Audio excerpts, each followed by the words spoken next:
அரசியல் அவங்க ஆட்சி செய்கிற எண்ணம் இல்லை, பழி வாங்குற நோக்கத்தோட பணியாற்றுறாங்க, அவ்வளோதான். அவங்களுக்கு வந்து சட்டி இருந்தால் தானே மகப்பையில் வரணும்.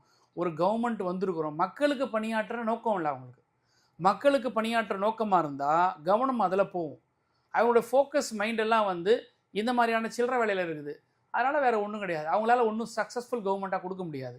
நான் கேட்குறேன், இது வரைக்கும் இது மாதிரியான நடவடிக்கைகளை தான் கிராஃப் ஏறுதே தவிர இந்த கவர்மெண்ட்டுக்கு ஆக்கப்பூர்வமான பணிகள் என்ன கவர்மெண்ட் ஏறியுது? நீங்கள் வந்து 717 மதுக்கடைகளை மூடணும்னு சொல்கிறீங்க, அதுக்கு டாக்குமெண்ட் இல்லை. புரியுதா?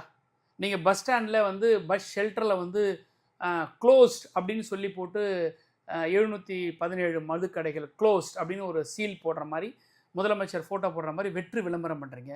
Where is the document to show that? புரியுதுங்களா?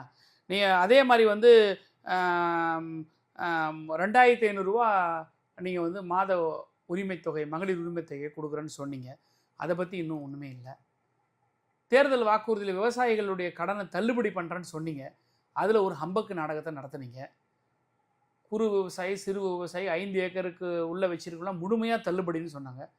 ஆனால் ஆட்சிக்கு வந்த பிறகு வித்தியாசமான ஒரு ரேஷியோவை கண்டுபிடிச்சி 1 லட்ச ரூபா கடன் வாங்கினனுக்கு 5000 ரூபாய் தான் தள்ளுபடிங்கிற போது வரும்போது 95,000 கட்டுறவன் இந்த 5000 கட்ட மாட்டான் அப்படின்ற ஒரு அந்த லட்சணத்தை தான் இருக்குது.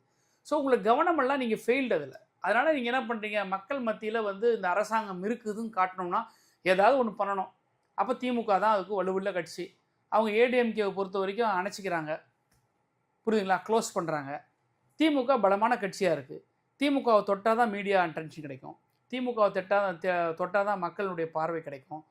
அரசாங்கத்துடைய செயல்பாட்டை மறைக்கணும், நல்ல எங்ககிட்ட ஒன்றுமே இல்லை, சரக்கு இல்லை, எங்ககிட்ட சிந்தனைகள் இல்லை, திட்டங்கள் இல்லை அப்படின்றத வந்து டைவர்ட் பண்ணி காட்டுறதுக்காக அதெல்லாம் செய்யும்.